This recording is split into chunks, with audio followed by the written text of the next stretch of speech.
People, Deluded, I'm back again. Thank you for watching and rocking as usual and tuning in. Now, good morning, like I've already said.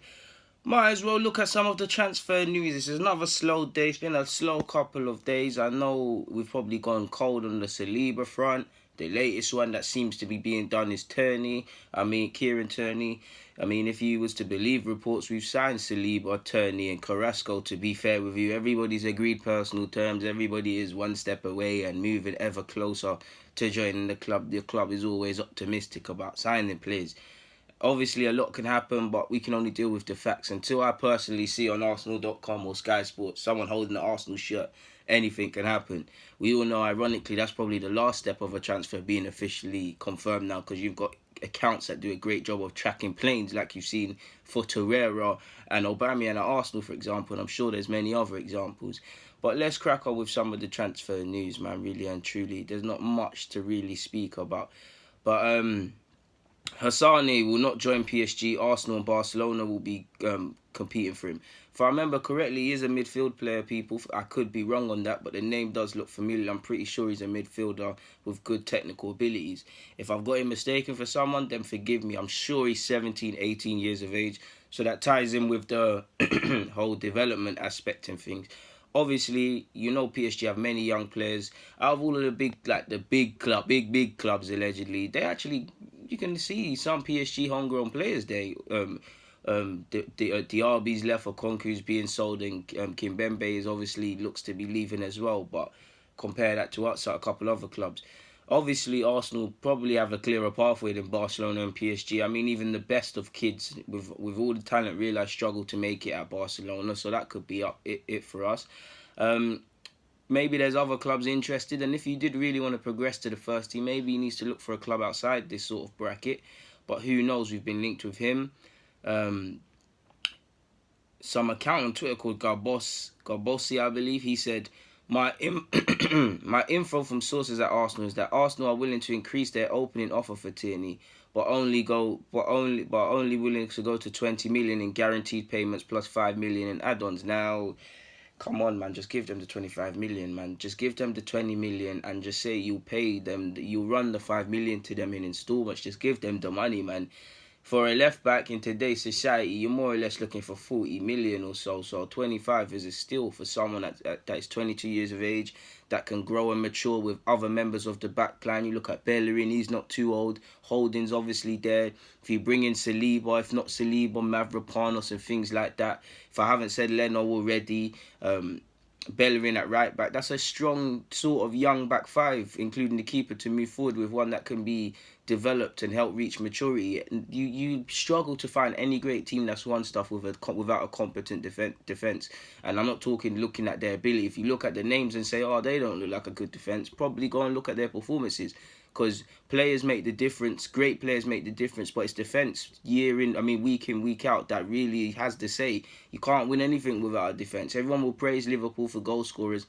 They've improved dramatically defensively. Is it any shot that they finish second? You get it, people?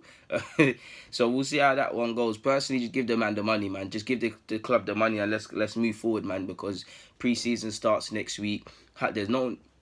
There's reports, but there's no new centre-half in, so there's not much for Emre to work with, really and truly. For me, it would have been ideal. A centre-half, probably a left-back as well. If we could have got both of them in time for pre-season, Emre has all the time in the world to get the tactics improving and get them gelling and all of the things we need to do to improve. Because, again, it's going to be a struggle in pre-season. Again, people, Bielik and Nelson, because their teams both went out in the under-21s European Championships, will probably be involved in pre-season, or they should be if they want to make it here and impress Emre, because he seems undecided on both.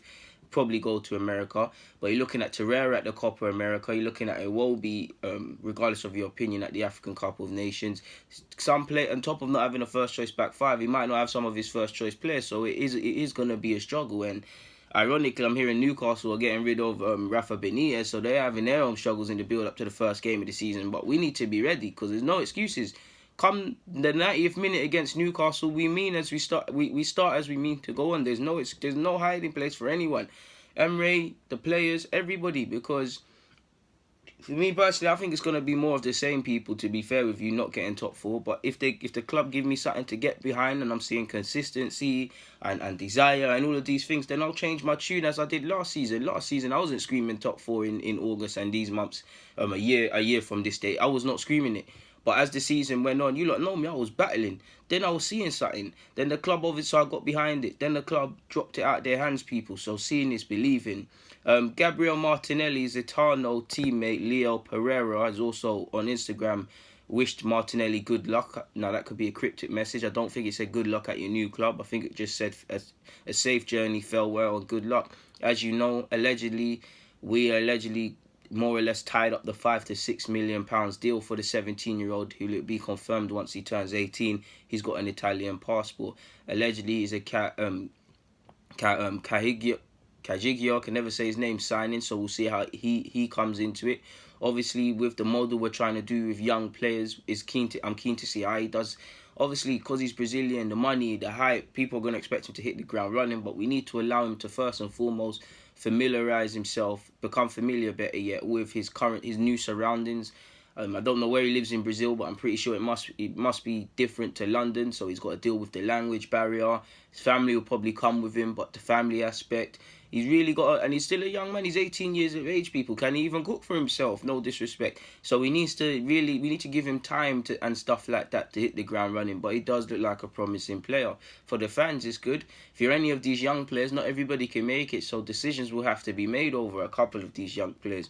So if he is signing for the club, welcome Martinelli, because he does look decent from what I've seen of him. I ain't got the most extensive knowledge, and like you lot, I'm just looking at footage online, but we'll get a more informed opinion when he signs for the club, if he signs for the club, because until I see him holding up the shirt, people, even though it looks like it's done, it's not done. To get it.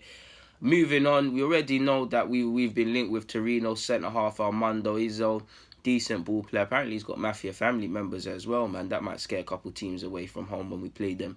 Apparently we've made a £22 million offer. How true is that? I don't know. If we're playing hardball over Turney for 25, Saliba is around 25 to 27.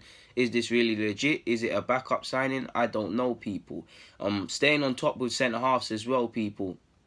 You've actually seen Spurs have entered the race for Saliba, according to L'Equipe. He sees a very good project at Arsenal. Arsenal officials have been in talks and whatnot. More talks are planned today. But apparently Spurs are joining the race. And similar to us, they can offer him a pathway. They can actually offer him Champions League football. You can see how Poch has developed players and got them to a way of thinking and the sort of togetherness Spurs has. So it's not a no-brainer. Obviously, if you go back 10 years or even more, when I was in primary, Arsenal versus Spurs, you look at it, you're not looking at Spurs again, people, if you're a top player. Now it's very even, and to be fair, there's a lot of causes to pick Spurs over Arsenal, to be fair. I'm really fighting the Arsenal badge inside me and the Arsenal bias. But we'll see how that one develops. Staying on with centre-halves, apparently Atletico Madrid, who seem to be the most keen, excluding ourselves, on Hermoso, are turning their attentions to Otamendi instead of him. Now, apparently he's seen as a replacement for Godin. We'll see if that one is true. I can't see why Atletico couldn't sign the both of them. It looked like it was going to be done. Surely we should get back on that, because he can play at centre-half and fill in that full-back. He's contracted for a year, so he could be available for a cut price. So again, money can't stretch people, so how realistic is it to think? But if you could bring in Saliba, if you could bring in Hermoso, if you could sort out the Kieran Tierney deal, I believe that's three solid signings defensively. And of course, I would want a midfielder or a winger. Ideally, people are right-sided fullback as well to compete with Bellerin or to fill in for him now, because I think we're playing a dangerous game and other positions. But for me, if we made three defensive signings on top of my need for the wingers and stuff, I'd be alright with that, because you'd have Hermoso, fairly experienced, didn't break the bank to sign him. You'd obviously have Saliba with all the potential in the world. Tierney's obviously solidified us at left back.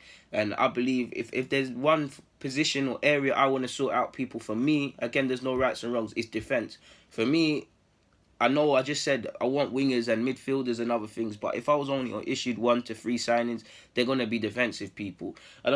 Obviously, 2 centre-backs is probably pushing it, people. I'll push a left-back or right-back, and I'd probably look for a winger or a centre-mid if I couldn't bring in both, one of the other.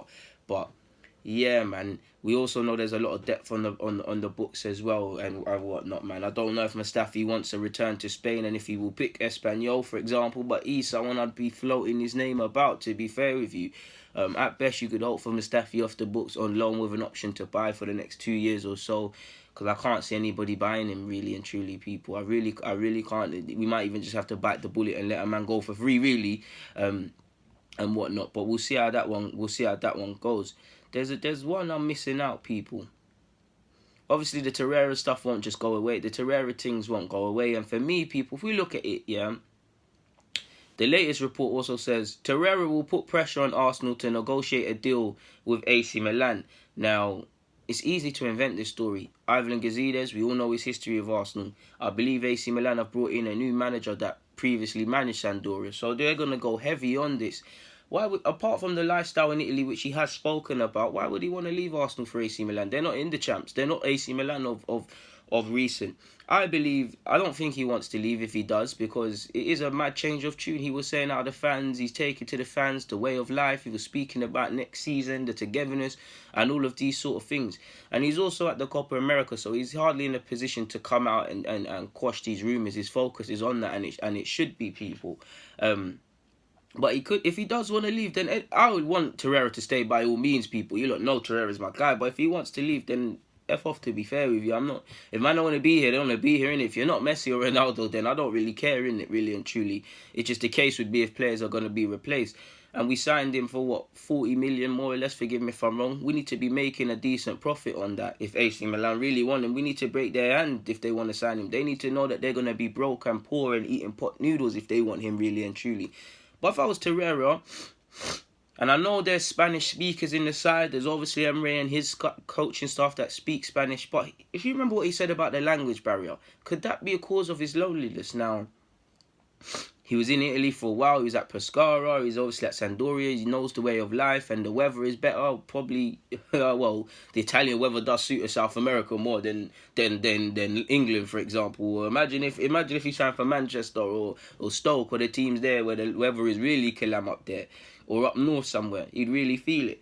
But if we look at it, what he said a while ago, the language barrier stopped me being able to relate with my teammates and people. It's very difficult when you can't have dialogue. Does he feel isolated and does he feel lonely, people? That's what I believe, because again, there's Spanish people around, but when he's out with his own people, it's the language barrier is what he's having issues with. If so, he needs to adapt that. Now, if he does want to leave, he wants to leave, but I personally also think it's a ploy for a new contract by him and his agent, because you look at it, people. Now, Aubameyang and Torreira more or less been here at the same time, innit? Okay, one's been here a year, or technically under a year. One's been here a year and 6 months or so, because Aubameyang joined in January. Now, they're both key players. Aubameyang has done his thing, regardless of his age and whatever you believe about the man. His job is to score goals, and he's delivered 30 plus. He's contracted until 2021. We want to better at that. So, without talking about the age and the obvious, he deserves a new deal. Lacazette's been a key player as well for his lack of goals in the league, 13 and 8 assists or so. Bad boy Bula. He's in talks. You've even heard rumours of Guendouzi. Regardless of your opinions on Xhaka and Iwobi have signed new deals. These are players you would think, regardless of their opinions, players that Emre sees as key to the future, or players he wants to persist with moving forward. Now, if you're Torreira, fair enough, it's your new season, first season, you've signed the deal, but you've played over 50 times and you've done all right. If you're looking at it, you're seeing one midfielder signed a new deal. Guendouzi same time signed allegedly they want to give him a better contract. Aubameyang and Lacazette, key players, signed a new deal. You'd think, yo, what about me? Like I said in another vid, what about me? Should I not? If we're really adopting this model of giving new contracts, shouldn't I be given one or be next in line? Because if you look at it, he should be. And if you look at it from a money's perspective, no disrespect to Mkhitaryan, but Mkhitaryan is not a more vital player to Arsenal than Torreira. He's on way more than him. I even believe Mustafi earns more than Torreira. Forgive me if I'm wrong. Torreira's on what, 3 million odd a year, 75 a week or so. You got Koscielny on 90 who's past it. Of course it's different and the club didn't give these contracts at the same time. But you've got some inconsistent players on big wages, people, really and truly. Xhaka's inconsistent, you've got him. Bellerin divides opinion, he's on more. Mustafi's on more. These players are on more than you. If you just was to look at the money perspective, and again, not everything's about money, but in terms of performance and getting your just deserves, I think it's a ploy for that, and I wouldn't be surprised if he is at the club, if he's not the next in line, and you don't see a bit of propaganda in regards to him signing an improved deal. In my humble opinion, anyways, people, we'll see how that one develops. If he does, if man don't really want to leave, then leave the club in it. If your heart's not here, then bust out in it. I believe that with everyone. I just want to go back to players, regardless of if we can aspire for top 4 league titles, all of these things. I just want to go back to players that want to be here, players that I can believe in the week, innit? So if anyone's having any cold feet, get the hell out of my club, innit? As much as I love Torreira, just come out the thing. I don't think there's anything more, man. I think it's a ploy. I think Milan really do want him, and there's nothing wrong with wanting players, but it would send the wrong message if Arsenal was to sell him. If you believe reports, we're selling half the squad. Lacazette's going for 70 million. Aubameyang's going for 80. Torreira's going for decent. Xhaka's going for 55 million. Now we could really rebuild the squad with that, but who knows, man. For now, though, I'm going to keep it pushing. People, Deluded, thank you for watching and rocking as usual. I'm out.